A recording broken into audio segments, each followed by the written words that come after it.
Friends, welcome to my channel Vasu foods. ఇవాళ special mushroom biryani. ఈ బిర్యానీ చేసిన రోజు ఎటువంటి గ్రేవీ అవసరం లేకుండానే ఇలానే తినేయచ్చు, అంత బాగుంటుంది. ఎప్పుడైనా స్పైసీగా టేస్టీగా తినాలి అనుకున్నప్పుడు చాలా సింపుల్ అండ్ ఈజీగా మష్రూమ్ బిర్యానీని ఇలా ప్రిపేర్ చేసి చూడండి, చాలా బాగుంటుంది. సో ఆలస్యం చేయకుండా రెసిపీలోకి అయితే వెళ్ళిపోదాం. ఒక బౌల్లో ఒక పావు కిలో వరకు మష్రూమ్స్ అనేవి తీసుకున్నాను. పండించినవి అయితే చాలా బాగుంటాయండి. మీకు అందుబాటులో లేకపోతే కనుక స్టోర్స్లో కూడా తీసుకొని యూజ్ చేసుకోవచ్చు. చూసారు కదా, మరీ చిన్నవిగా అయితే అలానే వదిలేయండి. కొంచెం పెద్దగా ఉన్నట్లు అనిపిస్తే ఇక్కడ చూపించిన విధంగా మధ్యకి కట్ చేసుకొని తీసుకోవచ్చు. వీటిని శుభ్రంగా క్లీన్ చేసుకొని తీసుకుంటున్నాను. ఇప్పుడు బిర్యానీలోకి మసాలా దినుసులు అనేవి ఎంత క్వాంటిటీలో తీసుకోవాలో చూద్దాం. 2 యాలకులు, 4-5 లవంగాలు, 1 ఇంచు దాల్చిన చెక్క, 2 జాపత్రి, 1 బిర్యానీ ఆకు, 2 స్టార్స్, 1 టేబుల్ స్పూన్ వరకు జీలకర్ర. నేను తీసుకునే క్వాంటిటీకి ఈ మసాలా దినుసులు అనేవి పర్ఫెక్ట్గా సరిపోతాయి. ఇప్పుడు బిర్యానీ అనేది ఎలా ప్రిపేర్ చేసుకోవాలో చూద్దాం. స్టవ్ ఆన్ చేసుకొని ఒక మందపాటి గిన్నె పెట్టుకున్నాను. ఇందులో 3 టేబుల్ స్పూన్ వరకు ఆయిల్ అనేది హీట్ చేసుకోవాలి. ఆయిల్ అనేది కొంచెం ఎక్కువగా ఉంటేనే టేస్ట్ అనేది చాలా బాగుంటుంది.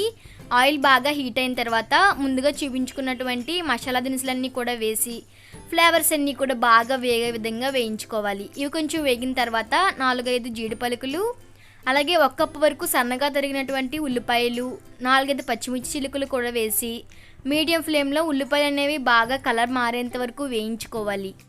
ఉల్లిపాయలు అనేవి ఎంత బాగా వేగితే బిర్యానీ టేస్ట్ అనేది అంత బాగుంటుంది. చూసారు కదా, ఈ విధంగా ఉల్లిపాయలు బాగా వేగిన తర్వాత ఇందులో ఒక 1/2 కప్పు వరకు సన్నగా తరిగినటువంటి టమాటా కూడా వేస్తున్నాను.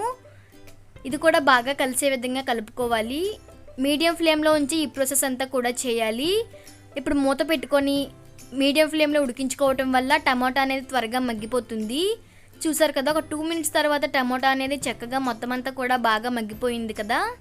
ఇప్పుడు ఇందులో 2 టేబుల్ స్పూన్ వరకు కారం, అలాగే 1/2 టీ స్పూన్ పసుపు, సరిపడా సాల్ట్, 2 టేబుల్ స్పూన్ వరకు అప్పుడే దంచినటువంటి అల్లం వెల్లుల్లి పేస్ట్, 1/2 టీ స్పూన్ జీలకర్ర పౌడర్ కూడా వేసి మొత్తం అంతా కూడా బాగా కలిసే విధంగా కలుపుకోవాలి. కారం అనేది మీ టేస్ట్ని బట్టి మీరు యాడ్ చేసుకోవచ్చండి.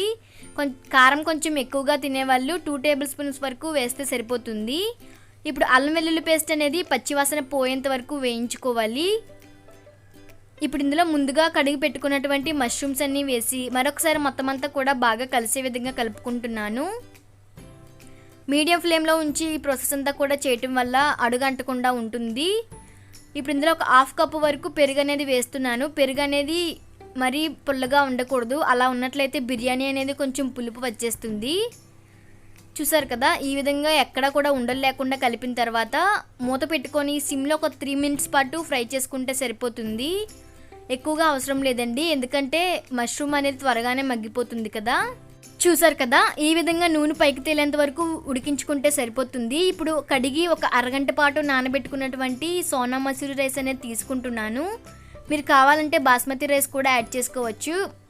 ఇప్పుడు మొత్తం అంతా కూడా బాగా కలిపిన తర్వాత వాటర్ అనేది యాడ్ చేస్తున్నాను. 1 గ్లాస్ రైస్కి 2 గ్లాసెస్ వరకు వాటర్ అనేది పర్ఫెక్ట్గా సరిపోతుంది. ఇప్పుడు మరొకసారి మొత్తం అంతా కలుపుకొని సాల్ట్ అనేది సరిపోయిందో లేదో చూసి సరిపోకపోతే సాల్ట్ అనేది యాడ్ చేసుకోవాలి. ఇప్పుడు ఫైనల్గా ఒక గుప్పుడు కొత్తిమీర అనేది సన్నగా కట్ చేసుకొని వేసుకుంటున్నాను. మీరు కావాలంటే పుదీనా కూడా యాడ్ చేసుకోవచ్చు. మూత పెట్టుకొని ఒక 4 మినిట్స్ పాటు హై ఫ్లేమ్లోనే ఉడికించుకోవాలి. 4 మినిట్స్ తర్వాత మూత తీసి చూస్తే చూసారు కదా, రైస్ అనేది ఒక 80% వరకు కుక్ అయిపోయింది. మరొకసారి బాగా కలుపుకొని మూత పెట్టుకొని సిమ్లోనే ఒక 5 మినిట్స్ పాటు ఉడికించుకుంటే బిర్యానీ అనేది రెడీ అయిపోతుంది. ఇలా సిమ్లో ఉంచి ఉడికించుకోవటం వల్ల రైస్ అనేది పర్ఫెక్ట్గా ఉడుకుతుంది. ఒక 5 మినిట్స్ తర్వాత చూసారు కదా, బిర్యానీ అంతా కూడా పర్ఫెక్ట్గా ఉడికిపోయింది. అంతేకాకుండా మనం తీసుకున్న వాటర్ అనేది పర్ఫెక్ట్గా సరిపోయింది కూడా. ఇప్పుడు స్టవ్ ఆఫ్ చేసుకొని వేడివేడిగా మష్రూమ్ బిర్యానీ సర్వ్ చేసుకోవడమే. చాలా సింపుల్ అండ్ ఈజీగా మష్రూమ్ బిర్యానీ అనేది ప్రిపేర్ చేసుకోవచ్చు. సో మీరు కూడా తప్పకుండా ట్రై చేసి మీకు ఎలా కుదిరిందో నాకు కామెంట్ చేసి చెప్పండి. ఎప్పుడైనా బయటకు వెళ్ళి వచ్చినప్పుడు కానీ లేదంటే ఇన్స్టెంట్గా ఏదైనా ప్రిపేర్ చేసుకోవాలి అనుకున్నప్పుడు ఇలా ట్రై చేసి చూడండి, చాలా బాగుంటుంది. దీనిలోకి ఎటువంటి గ్రేవీ కూడా అవసరం లేదు, ఇలానే తినేయచ్చు. ఫైనల్గా ఉల్లిపాయ ముక్కలు అలాగే 1 టేబుల్ స్పూన్ వరకు కొత్తిమీరతో గార్నిష్ చేసుకుంటే వేడివేడిగా మష్రూమ్ బిర్యానీ రెడీ అయిపోతుంది. ఈ వీడియో కనుక నచ్చినట్లయితే లైక్ చేయండి, షేర్ చేయండి, అలాగే నా ఛానల్ని సబ్స్క్రైబ్ చేయడం మర్చిపోవద్దు.